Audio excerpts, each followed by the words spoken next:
This looks like my xray xb2c, but it's not. So I traded it for this. It's actually a associated B7.1 with my x-ray body on it and the wing I had for the x-ray and stuff. It's hard to tell, but I just had to trim the front here a little bit and it fit perfect. Other than that, I trimmed out for the fan there. But I kept my body when I sold I traded the x-ray for this. So the reason I did this, people were probably thinking, man, that was a step backwards, and probably, honestly, it probably is, but I don't know yet because I haven't ran it. And this thing basically is fully built. I'll go over it here, what's done to it. It's a B7.1 team kit. So it does have a lot of stuff done to it, a lot of nice stuff on it. I'll just start, I guess, at the front, work my way back, and then I'll go over after that why I traded this for my x-ray 26 x-ray xb2. So this has Avid titanium turnbuckles. It has a J Concepts lower bulkhead mount here. I think it's a Avid -2 ball stud mount for the front. The bulkhead, it has a J Concepts one and the stock one. The stock one's in there right now. So it has R1 full steering on it, the rack, and the bell cranks. So all that's R1. It has a nice servo horn on it. I don't know what brand that is, but it has that bigger size screw, which is nice. I hate them ones with the little screw as the one to tighten it up to clamp it. So that's really solid. The steering in this thing should probably almost never break unless it pops a ball stud off or something. But I mean, the rack and the stuff could break, I guess, but I don't know. It looks pretty strong. So it has Fox shocks, Kashima coated, and it has the Avid cup there and the Avid adjuster. So the shocks are pretty nice. They're pretty, probably like $100 and some upgrade just for the shocks. It has titanium machine pistons in them too. The suspension feels pretty smooth, but I think it feels too soft in the back probably for the track. I don't know. I have to drive it. Like I said, this thing's set up for 997 Raceway, and I pretty much am at the factory most of the time. So I got the ProTech 160 TBL servo, the Tekin Pro, RS Pro ESC. I'm running these ProTech 4800 low profile lightweight batteries and the Tekin G4 Spec R2 17.5 motor. It's got the R1 fan on it. That fan is pretty nice. It definitely puts off a lot of air. You can feel the air really coming out. It's got a 1-up shroud on there, fan shroud. It has all the R1 Works internal stuff to the transmission. Titanium. All the drives and stuff are titanium in it. It's got the R1 Works slipper eliminator on there. It has going back from there, it's got the carbon arms on the front. It's got the carbon arms on the rear. It's got the factory team rear ball stud mount, J Concepts, D block. It's got the gold R1 titanium axle shaft setup in it. Oh, that's nice. I think it has ceramic bearings in it. It has the Avid the ball stud mounts there for the rear. Ball stud mounts on that. On there, I don't know what you call them, but they're on there. They're the Avid ones. It has the Avid shock screws, mounts, or whatever. I think it's front and rear, yeah. R1 battery hold down. That's pretty nice looking. For some reason, you didn't get the servo mount, which I don't know. If I keep it, I'll do that yet. Then I'll pretty much have everything done to it. I might do an upper titanium screw kit if I keep it, but it doesn't look like I'm probably going to keep it, honestly. I want to run it at the factory this week and see how it is. It's set up for a bigger, less grippy track, so I don't know how it's going to do there. honestly, just by eyeballing it, which like I said before, I don't have a ton of experience in setting these things up. I don't think it's going to do great because the factory's a lot of tight turns and stuff. But the reason I ended up getting this for my car is I wanted to try a B7.1, and there's only 2 more practice days left at the factory, so I figured I don't really have much to lose. I'll just try it.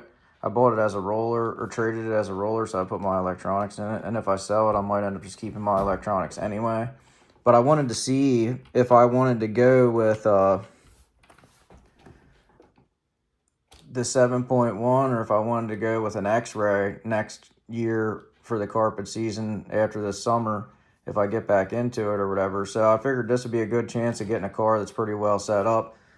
Like I said though, I mean, I'm not positive, but just by looking at this thing, the camber is, there's like almost no camber in the front. It's almost like 0 degrees. If anything, it might even be cambered positively out at the top. So I don't know about that. That to me doesn't look right. My other car was cambered in a little bit, and the toe on this almost looks towed in a little bit. My car was a little towed out looking, and most cars I see are towed out a little. So I don't know how this is going to do.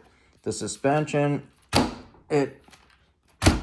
it's nice, but I think for the big triple at the track, it's going to end up bottoming out probably in the back, is my thoughts, because it's a really big triple, and if you don't land on it perfect, it's probably going to bottom out, and then it's going to hop, and then it's not going to steer, so then that's not going to be good. So I have to check it out. I can always adjust the ride height. It is set pretty low. It looks like, I don't know how low it is, but it looks a lot lower than my car was. I got to check it with my gauge, but I just plan on leaving it exactly how it sits and just running it and trying it out. And if it doesn't, I have new tires for it and stuff. I'm going to give it the best chance it has to handle good. If I like it, I might keep it. But if it doesn't handle as close to as good as the X-ray and it's harder to drive and stuff, which is what a lot of people say about them, I might just probably end up selling it as a roller and keeping my electronics for next season. So that's probably what I'm going to do with it. I just figured that I'd really had nothing to lose at this point. I'm not planning on racing this season. I just was practicing. This is the first year I got into it. So I basically just figured, why not try a different car and see, because the X-ray was just getting so expensive to break parts for. I mean, if it is a lot better handling than this and stuff like that, I might go back to an X-ray next year and just build another new kit. I already know like what I changed in the front end and stuff to make it how I liked it. And it wasn't really much. Honestly, it takes 2 seconds what I did to it to change the geometry just a little in the front to make it drive better. But other than that though, I mean, if this thing can get down to like, say, even like a 10.5 or something on the first practice day or two that I run with it, I might just end up keeping this or selling it and just buying a B7.1 next season. And I honestly could pretty much put this thing back to stock and then keep a lot of these parts and then just sell it as a stock kit for like $350 or something, maybe $400 with some extras on it, and then just keep the spares and stuff for next year. And I'll probably, if I do the B7 next year, and I know I'm going to do a B7.1 next year, I'll probably do that, because honestly, all these upgrades don't really make it worth a ton more. I figured this with all the upgrades is probably worth close to the same amount as my X-ray was with less upgrades, just because X-rays are more expensive and stuff. So I figured I'd give this thing a shot, and the guy was a good pretty good top 3 racer, I guess, at the 997 Raceway. So I guess I'll try it out, see. But like I said, I don't have much confidence in this setup being working good on a tight track, because like I said, 997 is completely different than the factory. 997 is more like a Florida, bigger, sweeping, fast track, and the factory is more of like a shorter, tighter track with higher grip. So we'll see. If anything, I might run it this week, and if it's way off, I might change all the settings back to like closer to factory settings, and maybe even look up what people are doing for a tight, aggressive gray carpet track setting wise and make it closer to that. And pretty much from there, though, I'll try it one more time the following week, and then I'll decide if it's worth it or not for me to get a B7 next year or keep this one or whatever. If I really like it, I might just keep this one because it's already built, you know, and stuff. But like I said, it's just going to pretty much sit on a shelf all summer because the carpet season ends 2 more weeks from now at the factory. And once it ends, I probably won't be making a trip up to 997 very often. So it'll basically just sit on a shelf all summer. So I don't know. I have a lot of hobbies, so I kind of like to like get out of stuff at the end of the season and then do my other hobbies. Like if I sell this, say, even if I sell it as a complete car for say like 600 or 700 or something, even I could sell it as a roller probably for like 550 area, hopefully, with all these upgrades and all the extras I have for it.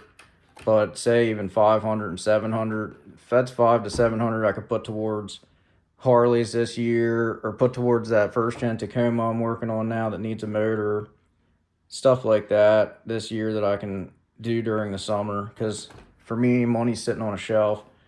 Something super easy to replace too, like one of these. I mean, you're better off just selling your kit at the end of the year probably and buying another one, because you're end up putting how much money into it, just doing new bearings and stuff like that and going over it and making it solid for the next season. I mean, that's why I don't really care to buy used cars a whole lot, because when you buy one, 9 out of 10 times it's been wrecked a million times and it has a lot of batteries through it, and it'll need bearings in the near future and stuff like that. I mean, sometimes you get a good one, but other times you get one that somebody had a lot of runtime on. This one, the guy only had like 1 practice day and 1 race on it, so it's really low hours. It's basically a new car. I mean, it has less runs than mine. Mine has 13 practice days through it, so that thing was getting to the point where I was about to probably put new bearings and stuff in that thing, and maybe new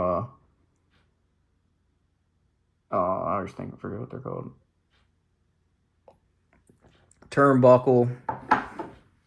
I'd like put new ones of these on probably at the beginning of every season, just because they get sloppy, and just like new bushings and everything, and maybe even get new arms if they're feeling sloppy, and just keep these for spares and stuff like that. But if I do keep this car, I'm definitely going to do like a R1 Works or something, aluminum servo mount, or even a factory team one or something. I don't know. Maybe even an Exotech or something. They make like a bunch of different kinds. That's the cool thing about these, and that's mainly the one reason why I wanted to try one, because so many companies make aftermarket good parts for these cars, like R1, Exotech.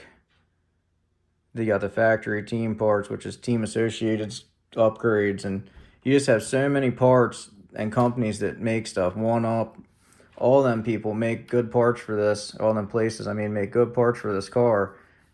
The X-ray, you're literally limited to Huddy or Revolution Design, and Revolution Design makes parts for this too, I'm pretty sure. So it's just, I don't know. I was kind of just over the fact of the X-ray for now. I think if I do end up not liking this car, I will get another X-ray, and I'll just spend my money on Revolution Design parts right off the bat. Now I kind of have that figured out. But I mean, it's just hard to say. Like I said, I haven't even driven this car yet, so once I drive it, we'll see how it goes.